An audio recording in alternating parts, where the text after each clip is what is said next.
નમસ્કાર દર્શક મિત્રો, હું આપની સાથે છું રાખી અંજારિયા. સ્વાગત છે આપનું કચ્છ સુધા ટીવી ન્યૂઝમાં. તો દર્શક મિત્રો, જોઈએ આજના સમાચારો વિસ્તારથી.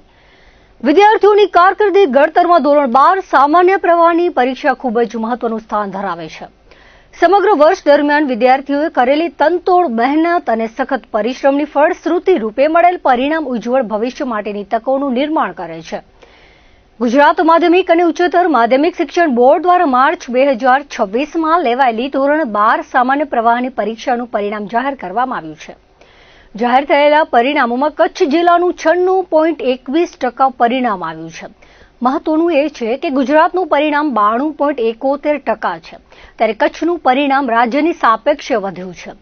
જિલ્લામાં ચાલુ સાલે 204 વિદ્યાર્થીઓ A1 ગ્રેડ પ્રાપ્ત કરવામાં સફળ થયા છે.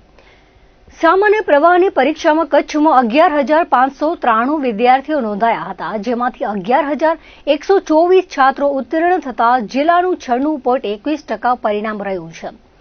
સૌથી ઊંચું પરિણામ કેરા કેન્દ્રનું 98.50% પરિણામ રહ્યું છે.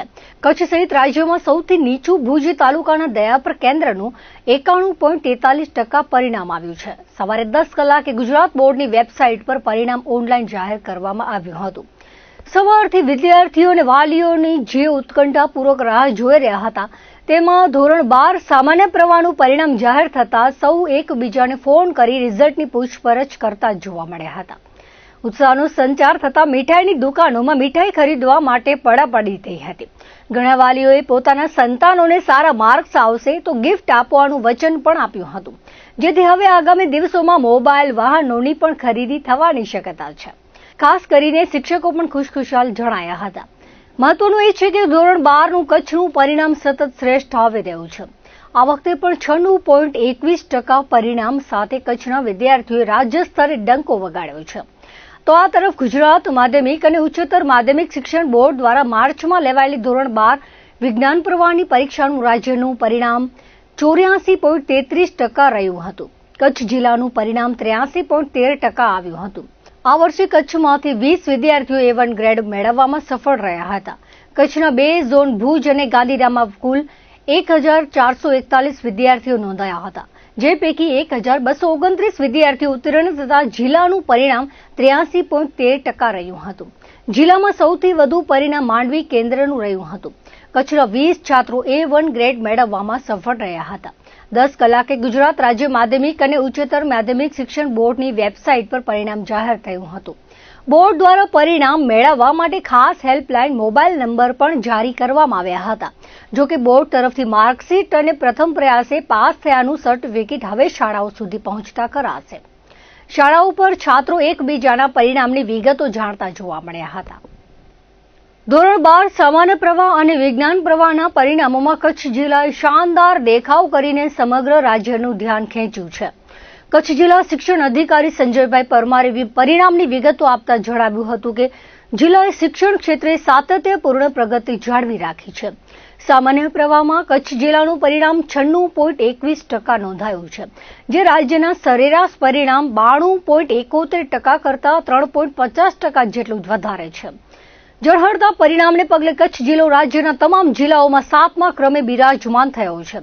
વિજ્ઞાન પ્રવાહમાં પણ કચ્છ જિલ્લાનું પ્રદર્શન ખૂબ જ પ્રોત્સાહક રહ્યું છે. સાયન્સમાં જિલ્લાનું કુલ પરિણામ 85.64% જાહેર થયું છે, જે બોર્ડના સરેરાશ પરિણામ કરતાં 1.31% વધુ છે. જિલ્લા શિક્ષણ અધિકારીએ આ સફળતાનો શ્રેય જિલ્લાના મહેનતુ શિક્ષકો, શાળાઓના શૈક્ષણિક કાર્ય અને વાલીઓના સહયોગને આપ્યો છે.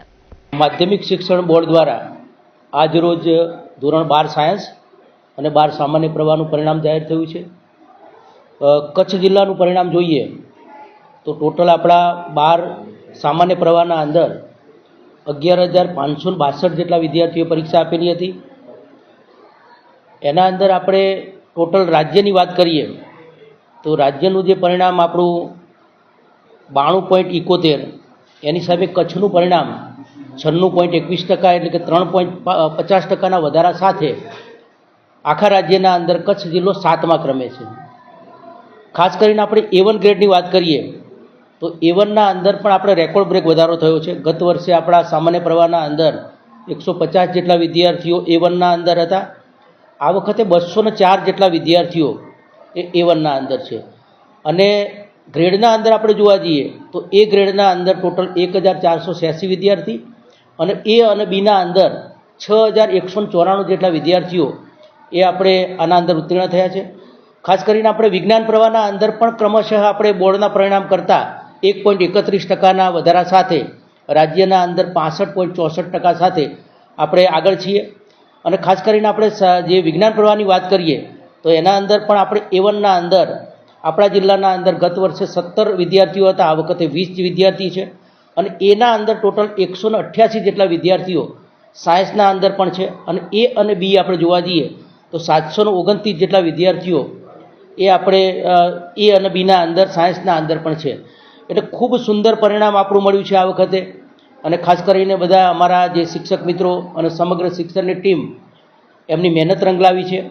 કારણ કે ખૂબ સુંદર પરિણામ આપણે છેલ્લા 5 વર્ષનું જે 4 વર્ષનું વિશ્લેષણ કરીએ તો 2024ના અંદર આપણે જોવા જઈએ તો 12 સામાન્ય પ્રવાહનું પરિણામ આપણું 84.59% હતું. ક્રમશઃ તેમાં વધારો કર્યો 94, 95 અને અત્યારે 96.21% સાથે આપણે ક્રમશઃ વધારો કર્યો છે. એ જ રીતે આપણે સાયન્સ પ્રવાહની વાત કરીએ તો આપણું 2023નું પરિણામ 70.88 હતું.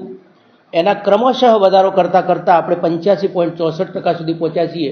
એટલે ખૂબ સુંદર પરિણામ છે. અને સમગ્ર ટીમ એ અમારી શિક્ષકો સહિતની સમગ્ર ટીમ એને હું અભિનંદન આપું છું. હું માતૃછાયા કન્યા વિદ્યાલયમાં અભ્યાસ કર્યો છે.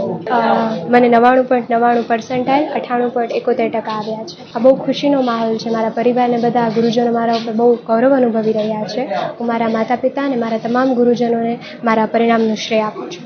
આગળ મને CA બનવાની ઈચ્છા છે. હું સાયન્સ સ્ટ્રીમમાં એ ગ્રુપ સાથે હતી. મેં મારા 91.83% મેળવ્યા છે. સાથે A1 ગ્રેડ પ્રાપ્ત કરેલ છે. મારી આ સફળતાનો શ્રેય હું મારા માતા પિતાને અને ગુરુજનોને આપું છું. સાથે હું માતૃછાયા કન્યા વિદ્યાલયમાં અભ્યાસ કરેલો છે. મેં આગળ હું એન્જિનિયરિંગ બ્રાન્ચમાં મારું કેરિયર આગળ વધારવાની ઈચ્છા ધરાવું છું. આજે મને A1 ગ્રેડ આવેલો છે. એ બધું જે આજે મારો ફાળો રહ્યો છે એ મારા માતા પિતાનો તેમજ મારા જે શિક્ષક મિત્રો છે એ લોકોનો રહ્યો છે. આ સાથે મને ખૂબ આનંદ થાય છે કે મને સ્કૂલનો જે સપોર્ટ મળ્યો છે, જે મારા માતા પિતા પાસેથી જે સપોર્ટ મળ્યો છે એના જ કારણે મને આટલું શ્રેષ્ઠ પરિણામ આવ્યું છે.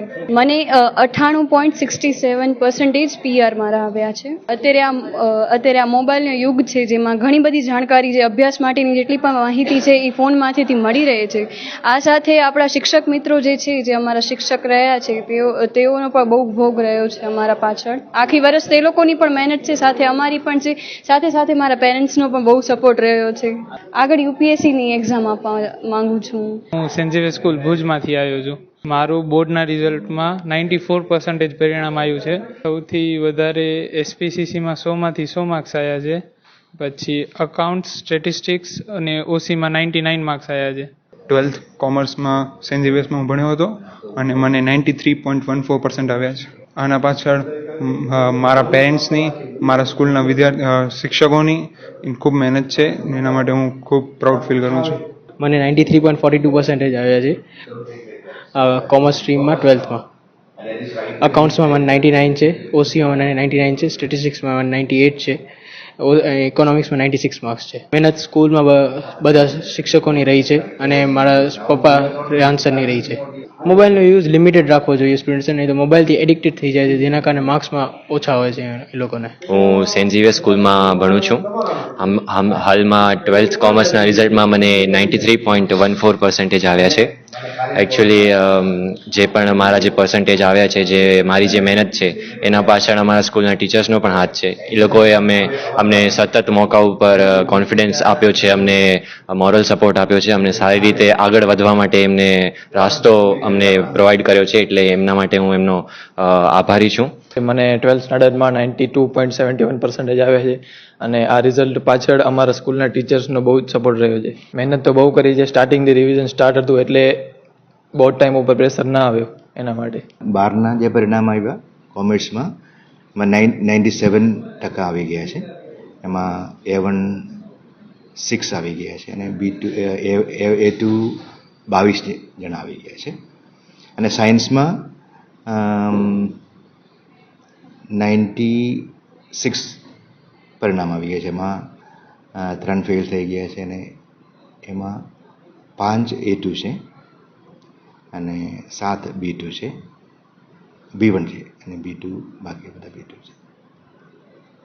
આ વખતે બહુ સરસ પરિણામ આવ્યું છે.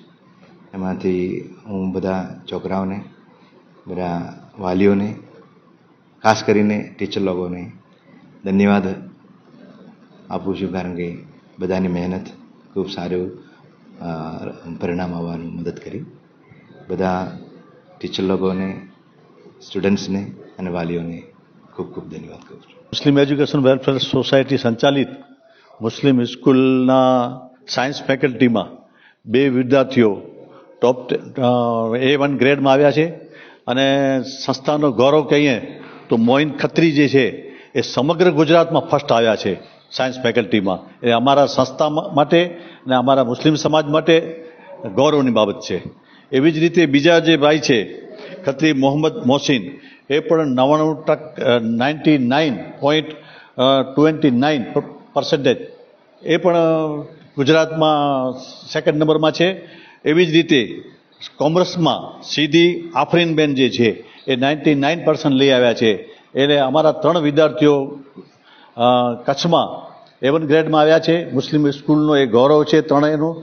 તો અમે તમામ 3 વિદ્યાર્થીઓ તેમજ જે પણ પરીક્ષામાં ઉત્તીર્ણ થયા છે, જે પાસ થયા છે, એ તમામને મુસ્લિમ એજ્યુકેશન એન્ડ વેલફેર સોસાયટી વતીથી ખૂબ ખૂબ શુભેચ્છા અને ધન્યવાદ પાઠવું છું.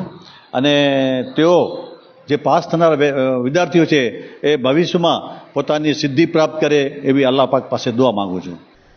ભચાઉ પોલીસે અપહરણના ગુનામાં સંડોવાયેલા 5 આરોપીઓને પકડી પાડ્યા છે. ભચાઉ વિભાગના નાયબ પોલીસ અધિક્ષક સાગર સાંભળાના માર્ગદર્શન હેઠળ પોલીસ ઇન્સ્પેક્ટર ડીડી ઝાલા અને તેમની ટીમ પેટ્રોલિંગ કરી રહી હતી, ત્યારે તેમને આરોપીઓ અંગે બાતમી મળી હતી. પોલીસે ત્વરિત કાર્યવાહી કરીને અપહરણના ગુનામાં સંડોવાયેલા 5 શખ્સોને દબોચી લીધા હતા. પકડાયેલા આરોપીઓમાં ખોડાનાથ નાગનાથવાદી, દેવનાથ નાગનાથવાદી, નાગનાથ સાહેબનાથવાદી, બિછાનાથ સાહેબનાથવાદી અને સજાનાથ સાહેબનાથવાદીનો સમાવેશ થાય છે. તમામ આરોપીઓ ભચાઉના વાદીનગર વિસ્તારના રહેવાસી હોવાનું તપાસમાં ખુલ્યું છે. પોલીસે ગુનામાં વપરાયેલી 1 Honda Creta car, 1 Mahindra Thar ગાડી અને 1 હીરો HF ડિલક્સ મોટરસાયકલ સહિતના વાહનો કબ્જે કર્યા છે. બાલાસર પોલીસ સ્ટેશન વિસ્તારમાં ટ્રાફિક ઝુંબેશ હાથ ધરવામાં આવી હતી, જેમાં ડ્રિંક એન્ડ ડ્રાઈવ, મુસાફરોની હેરાફેરી માટે પરમિટ કરતા વધુ પેસેન્જરોની હેરાફેરી, નંબર પ્લેટ વગરના વાહનનો ઉપયોગ, કાળા કાંચ ધરાવતી ગાડીઓ સામે કાર્યવાહી, દ્વિચક્રી વાહન ચાલકો દ્વારા હેલ્મેટનો ઉપયોગ ન કરવો, સીટ બેલ્ટ વગર વાહન ચલાવવા, 3 સવારી વગેરે નિયમ ભંગ કરનારા વાહન ચાલકો સામે કાર્યવાહી કરવામાં આવેલ છે. 36 વાહનો ડિટેઇન કરવામાં આવ્યા હતા અને ચાલકોને RTOનો 1,72,000નો દંડ ફટકારવામાં આવ્યો હતો. 75 વાહન ચાલકોને 65,000નો સ્થળ દંડ વસૂલવામાં આવ્યો હતો. કુલ 2,37,000નો દંડ ફટકારવામાં આવતા વાહન ચાલકોમાં ફફડાટ ફેલાયો હતો. દરેક નાગરિકોને ટ્રાફિક નિયમોનું પાલન કરવા PSI DR ગઢવી દ્વારા તાકીદ કરાઈ હતી.